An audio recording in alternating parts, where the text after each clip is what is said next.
हिंदू धर्म के ग्रंथों और पुराणों में ऐसे कई सारी कहानियां प्रचलित हैं जहां पर किसी न किसी को अपना रूप खोना पड़ा है, पर उसके कारण उन्होंने हमें कुछ ना कुछ एक नई सीख जरूर दी है। ऐसे ही रामायण के पात्र काकभूषणी है, जिन्हें एक ऋषि के द्वारा दिए गए श्राप के कारण कौवे का रूप धारण करना पड़ा।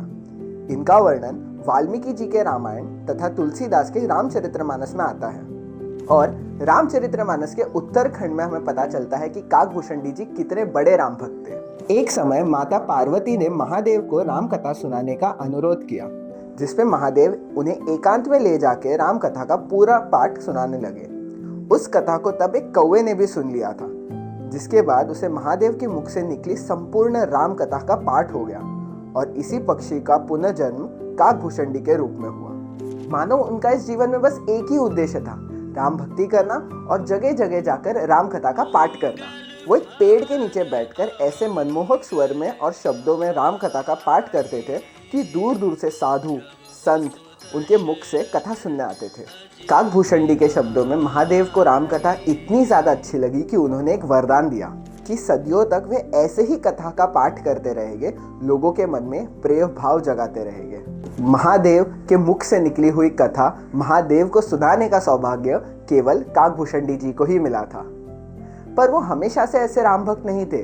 ये कहानी सदियों पहले किसी जन्म की है। आइए सुनते हैं।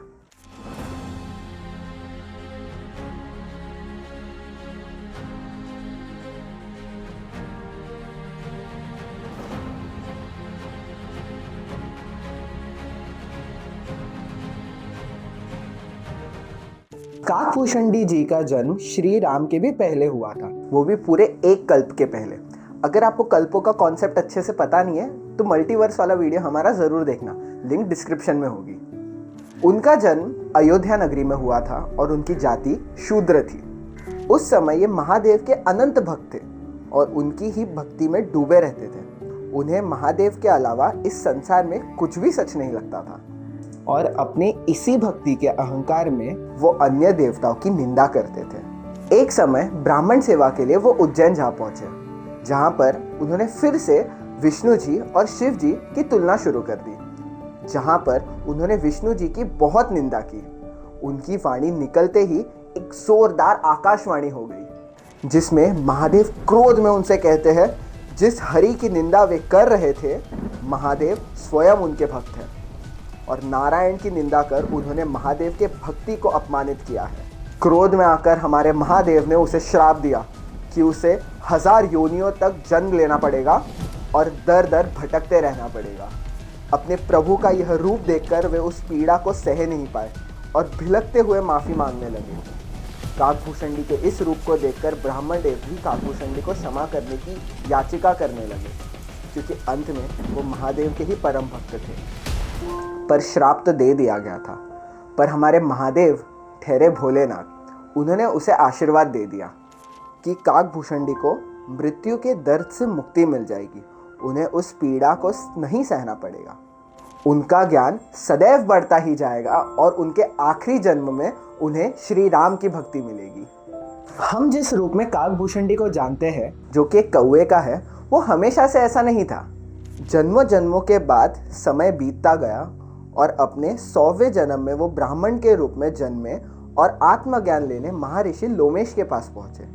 जब जब महर्षि उनको ज्ञान की बात बताते तो वो उन्हें बात बात पर टोकते रहते थे और एक समय इस आदत से परेशान होकर उन्होंने काकभूषणी को श्राप दे दिया कि ऐसे बात बात पर कौवे की तरह टोकते रहने वाले को मनुष्य रूप में नहीं रहना चाहिए और तुरंत ही कौवा बन जाना चाहिए। किंतु अपने इस क्रोध के परिणाम को देखकर महर्षि को बहुत ज़्यादा दुख हुआ। जब उन्होंने काकभूषणी को बुलाया तब उन्होंने देखा कि काकभूषणी जी अपने इस रूप को देखकर बहुत खुश थे। तब काकभूषणी जी ने उनसे कहा, मुनिवर आप चिंता ना करें, अगर ये रूप मेरे भाग्य में लिखा है तो ज़रूर ही ये मेरे भले के लिए होगा। ये कहकर काकभूषणी ने महर्षि लोमेश को राम कथा का पाठ सुनाया। काकभूषणी के मुख से ऐसी कथा सुनकर वे अत्यंत प्रसन्न हो गए और उन्होंने खुश होकर काकभूषणी को राम मंत्र दिया। इस मंत्र को हासिल कर उन्हें उस काग रूप से और ज्यादा प्रेम हो गया और वो उसी रूप में राम कथा का पाठ निरंतर करते रहे। मान्यताओं के अनुसार काकभूषणी जी को सर्वाधिक आयु में गिना जाता है। और तो और इन्होंने रामायण 11 बार तथा महाभारत को 16 बार देखते हुए देखा है, जिनमें होने वाली घटनाएं अलग अलग थी और उनके परिणाम एकदम अलग अलग थे। काकभूषणी का अगला वर्णन हमें गरुड़ जी की कंफ्यूजन दूर करने के समय मिलता है। जब श्री राम का युद्ध हो रहा था तब रावण ने रण में जाने का फैसला किया, पर उनके पुत्र मेघनाद ने दायित्व संभालते हुए खुद को रणभूमि पर जाने के लिए सक्षम बताया। मेघनाद का उल्लेख महावीरों में होता है और उन्हें अस्त्रों का अति बलशाली ज्ञान था। संसार में ऐसा कोई अस्त्र नहीं था जिसका ज्ञान मेघनाद को ना हो। उन्हें तो महाअस्त्रों का भी ज्ञान था, जैसे ब्रह्मास्त्र, पशुपात अस्त्र और नारायण अस्त्र। युद्ध भूमि पर माया करके मेघनाद ने श्री राम और लक्ष्मण जी को नागपाश में बांध लिया। पूरी सेना को चिंतित देख जामवंत जी ने उन्हें सुझाया कि अगर कोई उन्हें उस नागपाश से मुक्ति करा सकता है तो वो केवल गरुड़ जी है। यह सुनते ही हनुमान जी ने तनिक भी देर न लगाई और पक्षीराज गरुड़ जी के पास पहुंच गए। गरुड़ जी के मन में श्री राम के दर्शन करने का विचार पहले से ही था, क्योंकि विष्णु जी ने बताया था कि श्री राम विष्णु जी के ही अवतार हैं। जब वे युद्ध भूमि में पहुंचे तो वे देखकर हैरान हो गए कि कैसे आम मानव की तरह दोनों भाई नागपाश में बंधे हुए हैं। उन्होंने तुरंत ही नागपाश को काटकर उन्हें उस जाल से मुक्त कर दिया। होश में आते ही श्री राम ने गरुड़ जी को अपना आभार व्यक्त किया और सहायता के लिए नमन किया। ये देख पक्षीराज और भी उलझन में पड़ गए। उनके हिसाब से श्री राम तो स्वयं विष्णु जी के रूप थे, जो अपने सांस मात्र से क्रिएशन और डिस्ट्रक्शन कर सकते हैं, और दूसरी तरफ लक्ष्मण जी जो स्वयं शेषनाग का रूप है। इन दोनों को तो नागपाश का असर होना ही नहीं चाहिए था। अपनी शंका को लेकर वे नारद मुनि के पास पहुंचे, पर उन्होंने ब्रह्मा जी के पास जाने को कहा। और जब वे ब्रह्मा जी के पास पहुंचे तो उन्होंने मुस्कुराते हुए महादेव के पास जाने के लिए कहा। फिर जब वो महादेव के पास पहुंचे तब उन्होंने अपने सारे विचारों को उनके सामने रखा और प्रश्न किया कि श्री राम सच में विष्णु के अवतार है कि नहीं। महादेव ने तब उन्हें समझाया कि श्री राम श्री हरि विष्णु के ही अवतार हैं और श्री राम पर संदेह करना मतलब विष्णु जी पर संदेह करना है। महादेव खुद गरुड़ जी की शंका दूर कर सकते थे, पर उन्होंने ऐसा नहीं किया। उन्होंने गरुड़ जी को पृथ्वी लोक पर भेज दिया काकभूषणी जी के पास।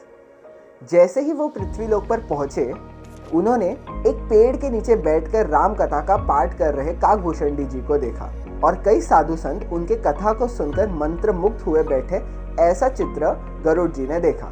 उन्होंने कथा समाप्त होने तक प्रतीक्षा की और फिर जब काकभूषणी जी ने गरुड़ जी को देखा तो वो बहुत खुश हो गए कि उनके प्रभु नारायण के वाहन उनके समक्ष खड़े थे। तब गरुड़ जी ने अपनी शंका उनके सामने व्यक्त की। यह सुन काकभूषणी जी ने बताया कि श्री राम ही श्री विष्णु के रूप है।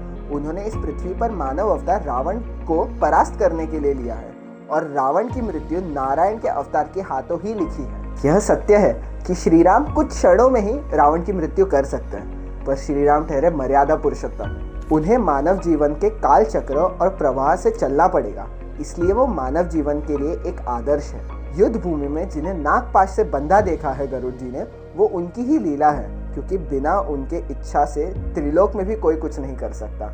इस प्रकार अनेक बातें समझाते हुए काकभूषणी ने गरुड़ जी की शंका दूर कर दी। ये थी कथा काकभूषणी जी की, जिन्होंने अपने रूप के परे पूरे संसार में राम कथा का प्रेम पहुंचाया है। ऐसे अन्य कथाएं और ऐसे अन्य लोगों के बारे में जानने के लिए सब्सक्राइब करें पौराणिक चैनल को। मिलते हैं अगले बुधवार ठीक 9 बजे। तब तक के लिए मेरे साथ बोलिए हरे कृष्ण।